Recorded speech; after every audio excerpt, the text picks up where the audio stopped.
এই মুহূর্তে সবথেকে বড় খবর ভাই, আপনারা জানেন সোশ্যাল মিডিয়ায় আজকে নিয়ে দুদিন একটা ভিডিও সোশ্যাল মিডিয়ায় ব্যাপক হারে ভাইরাল চলছে। ভাইরালটা হলো কি,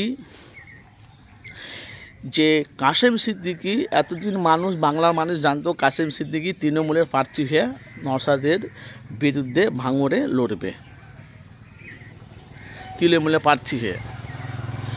তো আপনারা জানেন, যখন মাননীয় মুখ্যমন্ত্রী মমতা বন্দ্যোপাধ্যায় যখন ফুরফুরা শরীফে ইফতারের পার্টিতে আসে, তখন থেকে বাংলার মানুষ জানে, তো বুঝতে পারা গেছে তো কাশেম সিদ্দিকী তৃণমূলের হয়ে লড়বে। আপনারা জানেন বিধানসভায় তো অনেক মানুষ অনেক রকম কথা বলেছে, আর সেটা নিয়ে আমিও মানুষের কাছে বাস্তবটা তুলে ধরেছিলাম। কিন্তু ভাই হঠাৎ এমন কি হলো যে ভাঙড়ে পীরজাদা কাশেম সিদ্দিকী ভাইজান ওখানে গিয়ে জলসায় গিয়েছিল কি যাই হোক আর কোথায় গিয়েছিল, ঠিক একটা আইএসএফের বাংলা ওনাকে কোশ্চেন করেছে। শুনছি বিধানসভা ভোটে আপনি নওশাদের বিরুদ্ধে ভাঙড়ে কাশেম তৃণমূলের প্রার্থী আপনি লড়ছেন। কাশেম সিদ্দিকী উনি ডাইরেক্ট বলছে, আগে আমার ভাই, আগে আমার ভাইয়ের পাশে আমি দাঁড়াবো,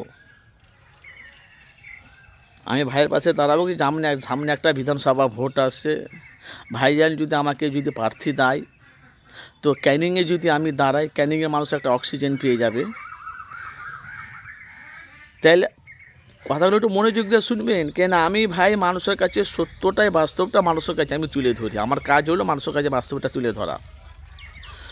তাহলে এতদিন যে মানুষ যে কাশেম সিদ্দিকী নিয়ে যে সমালোচনা করলো, আপনারা জানেন অনেক মানুষরা বলেছে, আমিও বলেছি, তো নওশাদের বিরুদ্ধে ভাঙড়ে তৃণমূলের প্রার্থী হবে কাশেম সিদ্দিকী ভাইজান।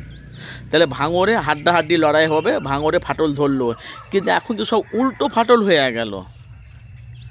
তাহলে কাশেম সিদ্দিকী বলছে আমি আগাআগি ঘোরাঘুরি, আমি আইএসএফকে আমি ভাইয়ের পাশে আছি।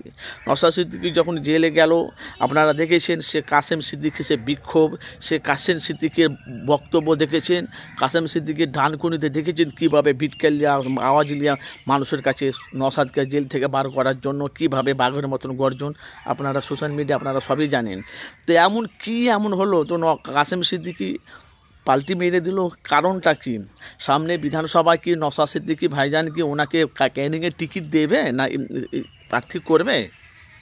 কেন এটা আমি আপনাদের কাছে বলে দিচ্ছি ভাইজান, আপনারা আমার লাইভ আমার ভিডিও দেখছেন, যেহেতু দেখেন আইএসএফের মেন মূল হলো লিডার হলো আব্বাস সিদ্দিকী বলে ঠিক আছে কাশেম সিদ্দিকীকে ওনাকে প্রার্থী দেওয়া হোক ক্যানিংয়ে, তবে তো নওশাদ সিদ্দিকী রাজি হবে না। নিজের দ্বারাই তো নওশাদ সিদ্দিকী দেখেন মেন হলো লিডার আব্বাস সিদ্দিকী ভাইজান, ওখান থেকে সব জিনিস আলোচনা হয়। তো আমার মনে হয় কাশেম সিদ্দিকীকে কি নওশাদ সিদ্দিকী ভাইজান ওখানে প্রার্থী করবে ক্যানিংয়ে? কেন নওশাদ বলে আমার ভাইয়ের পাশে আমি দাঁড়াবো, আমার ভাই যদি আমাকে সুযোগ দেয়, আমাকে ওখানকার মানুষ যদি আমাকে হাত ধরে যদি দাঁড় করে, অবশ্যই আমি দাঁড়াবো। আর যেমন ভাঙড়ে যে নওশাদ সিদ্দিকী আছে ভালো, আমি যদি ক্যানিংয়ে হয়ে যদি দাঁড়াই, ভাই যদি আমাকে প্রার্থী দেয় আইএসএফের দিক দিয়ে, তাহলে ক্যানিংয়ে মানুষ তার ভালো একটা অক্সিজেন পেয়ে যাবে না। সেটাই নিয়ে এখন সব আলোচনা সোশ্যাল মিডিয়ায় ব্যাপক হারে ভাইরাল চলছে। আর আইএসএফ বাংলা আপনারা জানেন যে ভাঙড়ে আইএসএফ বাংলা উনি কিন্তু মূল কোশ্চেনগুলো কিন্তু ধরেছে, কিন্তু যেটা ওটা তো সোশ্যাল মিডিয়া ভাইরাল হয়েছে। তো বিধানসভা ভোটে নওশাদের বিরুদ্ধে তৃণমূলের প্রার্থী কাশেম সিদ্দিকী, সেই লিয়া বাংলাতে বিশালভাবে তোলপাড় চলছে। তো নওশাদ সিদ্দিকী ভাইজান ওনাকে কি প্রার্থী দেবে? আপনারা যেই যেখান থেকে আছেন অবশ্যই আপনাদের মূল্যবান মতামত জানাবেন। তাহলে শওকত মোল্লার সব পাল্টি মেরে গেল। তাহলে শওকত মোল্লার সাথে তোমার যদি প্রার্থী দেয়, তাহলে কাশেম সিদ্দিকী, তাহলে শওকত মোল্লার সাথে তাহলে হাড্ডাহাড্ডি লড়াই হবে। এটাই তো হচ্ছে এটাই তো মানুষ ভাবছে। তাহলে শওকত মোল্লার খেলা শুরু না আইএসএফের খেলা শুরু, ওখানে যদি কাশেম সিদ্দিকী দাঁড়ায়, আপনাদের মতামত জানাবেন।